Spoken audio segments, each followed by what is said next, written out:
Olá! Hoje a gente vai mergulhar em um assunto que parece super complexo, mas que é fundamental de se entender: os transtornos psicopatológicos. A ideia aqui é desmistificar, é deixar tudo mais claro usando esses slides para guiar nosso raciocínio. E, para começar, vamos direto para a pergunta de US$ 1 milhão, né? O que, de fato, separa as dificuldades normais da vida, os dias ruins que todo mundo tem, de algo que pode ser classificado como um transtorno? Onde é que está essa linha?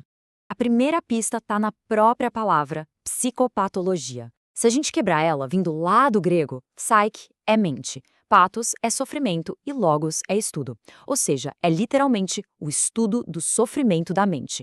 Isso já mostra que o foco é na experiência humana e não só numa vista de sintomas.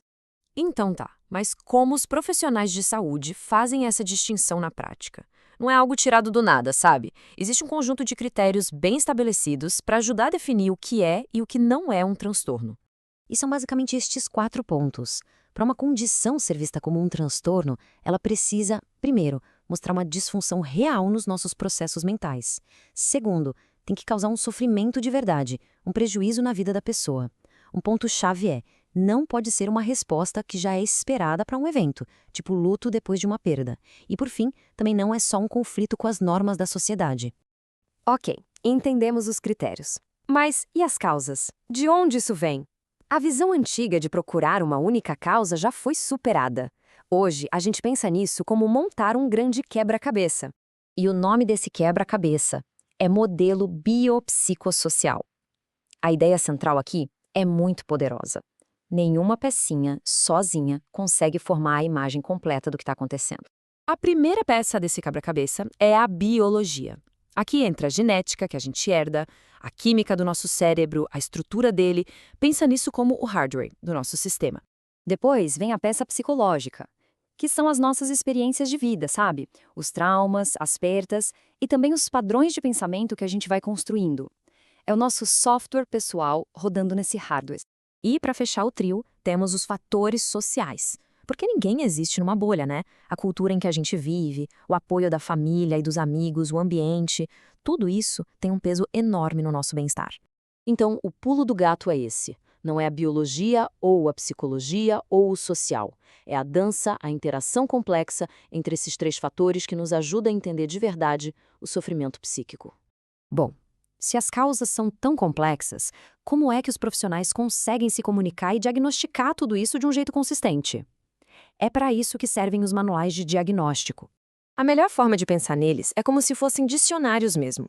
Eles não vão te contar a história de vida da pessoa, mas eles definem os termos de forma clara para que todo mundo, em qualquer lugar do mundo, possa falar a mesma língua. E os 2 dicionários mais conhecidos são o DSM, da Associação Americana de Psiquiatria, que é super usado aqui nas Américas, e a CID, da Organização Mundial da Saúde, que é o sistema oficial global para codificar todas as doenças, inclusive as mentais. E dentro desses manuais, as condições são agrupadas em categorias para facilitar. Tipo, os transtornos depressivos ficam juntos, o transtorno bipolar, as condições do espectro da esquizofrenia, os transtornos ligados a trauma e por aí vai. Agora a gente chega num ponto que, na minha opinião, é a virada de chave de toda essa conversa. Alguém já parou para se perguntar por que os manuais usam a palavra transtorno e não doença? Essa escolha não é por acaso, ela é muito, muito importante. Usar a palavra transtorno é uma decisão consciente. Ela reflete exatamente aquele modelo biopsicossocial que a gente acabou de ver. É um jeito de se afastar de um modelo puramente médico e abraçar a complexidade da coisa toda. Olha só como essa tabela deixa isso cristalino. Na coluna de doença, a causa é orgânica. O diagnóstico busca um marcador biológico. Agora, olha para a coluna transtorno. A causa é a interação de tudo aquilo que a gente falou. O diagnóstico é baseado nos sintomas, no relato da pessoa. E o tratamento tem que ser integrado. Não é só remédio, é terapia, suporte social, é uma mudança total de paradigma. E por que isso é tão importante? Porque quando a gente entende que um transtorno não é como um osso quebrado, com uma causa única e visível, a gente para de julgar.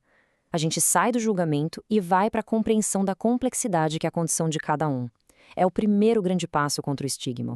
E essa citação Nossa, ela fecha com chave de ouro, né? É exatamente isso. Não se trata de uma falha de caráter, mas sim de uma condição de saúde que, como qualquer outra, merece tratamento, compaixão e, acima de tudo, respeito. Para a gente terminar, fica a reflexão. Sabendo que um transtorno mental é o resultado de uma teia tão complexa de fatores biológicos, psicológicos e sociais, e não uma falha individual, como isso muda o jeito de enxergar a saúde mental, seja a nossa própria ou a das pessoas ao nosso redor? Vale a pena pensar nisso.